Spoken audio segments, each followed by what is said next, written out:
Flesh here, Smith Nash Fitness. Today I'm going to break down the ever-elusive pistol or single leg squat.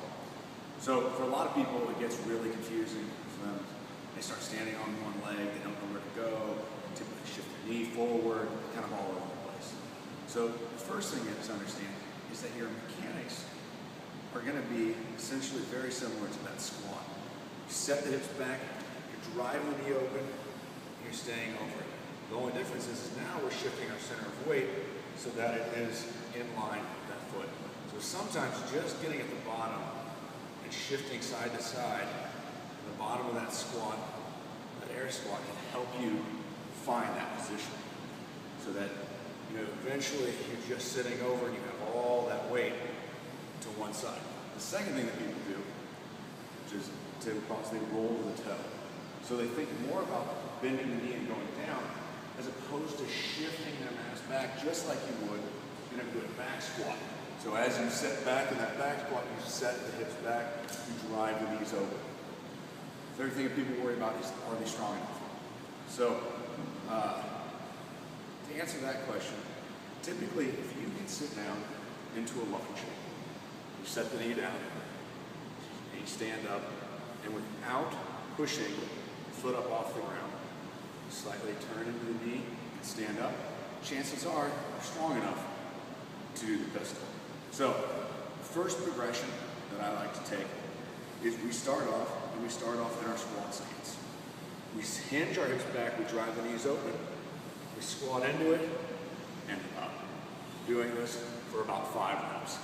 Then we take it in, we take the feet together. So now we've slid our center of mass together, we screw our feet into the ground, driving our knees open, abs tight. Hinge the hips back, stretching back, opening the knees, setting into it, and up. Again, roll through about 5 reps here. After that, I like to take it into a deck squat. So, again, 2 feet on the ground, side by side. So they're all the way squeezed together. We're going to set the hips back, abs tight, set into it.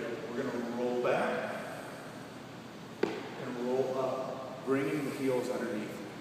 Again, this is helping us learn to center our feet underneath and narrow that range of balance. After you've done these successfully, rolling up and back, bringing the feet under, then we start to go into practicing hinging back, learning to load the hip on one leg. So we take one leg directly out in front of the other, and you're keeping the toes in line. From here, you're just going to hinge the back, keeping the abs closed off, screwing that base leg into the ground. So you screw it down, your knee externally rotates, 30% of your weight is on your big toe, 70% the heel. And we're going to shift our hips back as far as we can. Keep that head in neutral and up. Doing about 5 as you hinge back keeping a flat spine. Once you've done 5, we switch legs. We'll do the same deal, screwing it in, stretching it forward, and up. Now, from here, what we're going to do is we're going to take it and we're going to drive, set it down, and try and slide it out in that bottom position. Let go of the foot, step over and stand up. So again, screw that foot into the ground. First, send the hips back because you have to be able to load the hips. Drive the knee open.